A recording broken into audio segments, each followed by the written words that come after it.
फरवरी और मार्च का महीना होता है उन फूलों की ब्यूटी को एंजॉय करने का जिनकी पौध हमने अक्टूबर और नवंबर के महीने में लगाई थी। लेकिन इन सब के अलावा और भी फरवरी में हम लोगों के पास बहुत सारे काम होते हैं जो हमें करने होते हैं। तो उनमें से कुछ मेन काम मैं आपको बताऊंगी जो हमने फरवरी के महीने में अपने गार्डन में किए हैं। तो चलिए, अगर आपने नहीं किए तो आप भी मेरे साथ कर लीजिए। Hi and welcome to my channel earth the flavours of life. पहला काम तो ये है, सर्दी के बाद जब बसंत का मौसम आता है, पौधों में हल्की हल्की नई ग्रोथ शुरू हो जाती है।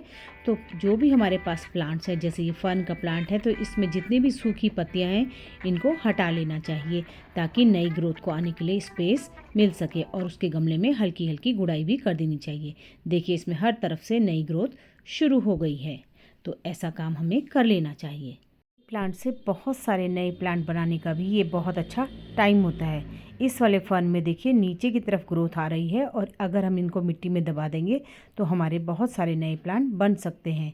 तो अगर आपके फर्न में भी कुछ इस तरह का है तो इसको आप मिट्टी में दबा के नए प्लांट बना सकते हैं।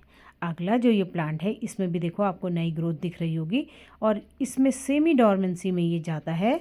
वेरीगेटेड सेफलेरा का ये प्लांट है। तो इसमें भी हमें पुरानी पत्तियां हटा के नीचे अच्छे से गुड़ाई करके इसमें हमें खाद दे देनी चाहिए। खाद भी हम कई तरह की खाद दे सकते हैं, चाहे आप मार्केट से ख़रीद के एनपीके डाल सकते हैं या फिर घर में बनी हुई खाद भी आप इसमें डाल सकते हैं।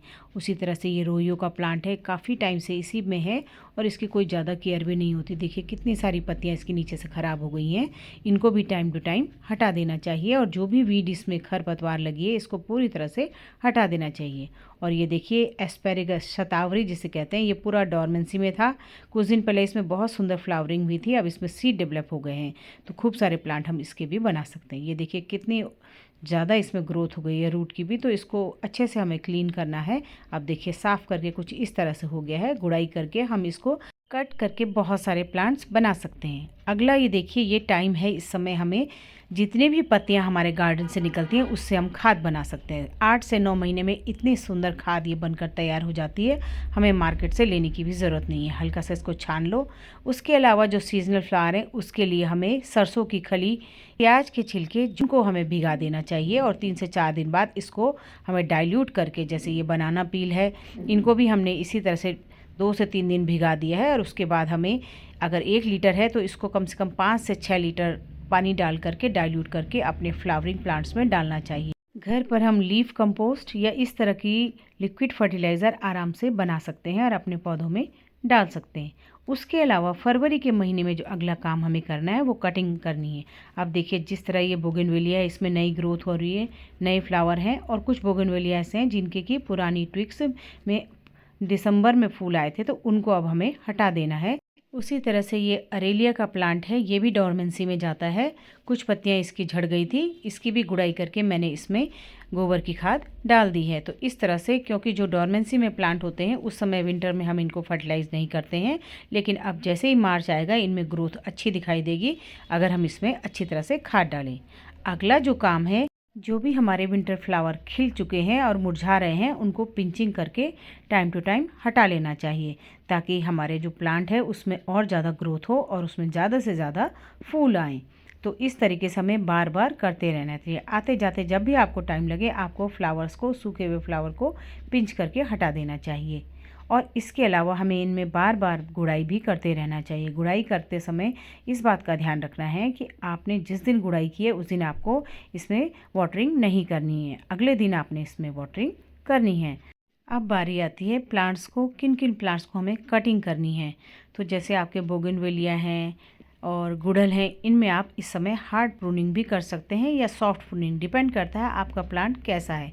जैसे मेरे इन प्लांट्स ने मुझे नवंबर दिसंबर में खूब फ्लावरिंग दी थी, तो इनकी मैं गुड़ाई करके इनमें दोबारा से खाद दे रही हूँ। साइड से मिट्टी हटा करके यहाँ पर मैं लीफ कंपोस्ट डाल रही हूँ। ये दोनों साइड में एक एक कम से कम डिब्बे, छोटा डिब्बा जो है भर के मैं इसमें लीफ कंपोस्ट डाल रही हूँ। इस साइड से भी मैंने हटा दिया है, और अब मैं इसमें कंपोस्ट डाल करके मिट्टी से फिर से इसको ढक दूँगी, ताकि अब जो नया टाइम आएगा फरवरी मार्च का, उसमें इसमें दोबारा से लीव्स आएँ, ग्रोथ हो और नई ब्रांचेस में फ्लावरिंग हो। और ये जो कटिंग आपके पास बचती हैं उनको आप दोबारा से लगा सकते हैं। अब देखिए इसमें फ्लावरिंग हो रही है, और ये लास्ट ईयर ही मैंने लगाया था, 2 टहनियाँ मैंने लगाई थी और इसकी दोबारा से फ्लावरिंग स्टार्ट हो गई है। तो इसमें मैं कटिंग नहीं करूँगी, सिर्फ इसकी क्लीनिंग करके इसमें इसको फर्टिलाइज़ कर दूँगी। और अगले सोचा है मैंने बरसात में मैं इसको बोनसाई पॉट में ट्रांसफ़र करूँ।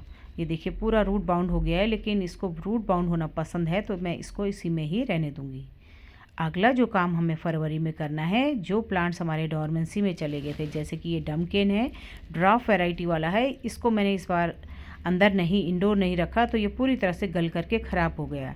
पर मेरे पास इतना ज़्यादा था कि मुझे उम्मीद है कि मैं इसको फिर से बचा लूँगी। तो मैंने कुछ इस तरह से इसकी पूरी क्लीनिंग कर दी है। अब इस तरह से इसकी ट्विक्स बची हैं, इनको भी मैं गुड़ाई करके इसमें खाद दे दूँगी, ताकि अब इसमें मार्च में फिर से दोबारा से नई ग्रोथ आ सके। और इसमें मैंने अच्छी तरह से गुड़ाई करके खरपतवार निकाल ली है। और ये गोबर की खाद है जो कि 2 साल पुरानी है, इसको मैं इसमें दे रही हूँ। और ऊपर से फिर इसमें मैंने मिट्टी डाल दी है, ताकि डायरेक्ट सनलाइट के कांटेक्ट में ये खाद ना आए। और ऊपर से मिट्टी डाल करके मैंने इसको कवर कर दिया है। इसी तरह से गुड़हल में इक्का दुक्का फूल भी आ रहे हैं, लेकिन जो ये वाला गुड़हल है मेरा, नई ग्रोथ तो इसमें आने लगी है, लेकिन मैं इसकी इतनी बड़ी ग्रोथ नहीं चाहती हूँ, ज़्यादा ग्रोथ, तो मैंने इसकी कटिंग कर दी है ताकि ये प्लांट छोटा ही बना रहे। उसी तरह से जैसे ये बोगनवेलिया है या गुड़हल है, इसकी हम ये जो प्लांट्स हैं इनकी हम कटिंग लगा करके और नए प्लांट अपने लिए बना सकते हैं। अगला काम जो हमने फरवरी में करना है वो पौधों की वाटरिंग के बारे में है। जो हम वाटरिंग 3 से 4 दिन में करते थे, अब 2 से 3 दिन में ही हमने करना शुरू कर देना है। जो पुरानी पत्तियां हैं उनको हटा देना है। पौधों को हम अच्छी तरह से दोपहर के समय नहला भी सकते हैं। और सकुलेंट में अगर आपके पास ज़्यादा प्लांट हो गए हैं तो आप उनको मल्टीप्लाई कर सकते हैं, नए प्लांट अपने लिए बना सकते हैं। उसी तरह से ये देखिए मैंने पेपरोमिया और सेंसिविरिया की भी कटिंग नहीं लगाई है। उसके अलावा जो ये वाटर कैबेज है, ये इसमें भी अब फिर से ग्रोथ दिखाई देने लगी है, इसको भी हम अलग करके नए प्लांट बना सकते हैं। तो कुछ इस तरह से कटिंग, ट्रिमिंग, खाद देना और पौधों की गुड़ाई करना, नए पौधे लगाना, ये बहुत सारे काम होते हैं जो हम फरवरी के महीने में करते हैं। आशा है आप भी अपने गार्डन में ये सभी काम कर रहे होंगे। और अपना कीमती समय देकर इस वीडियो को देखने के लिए बहुत बहुत धन्यवाद। मिलते हैं अगले वीडियो में।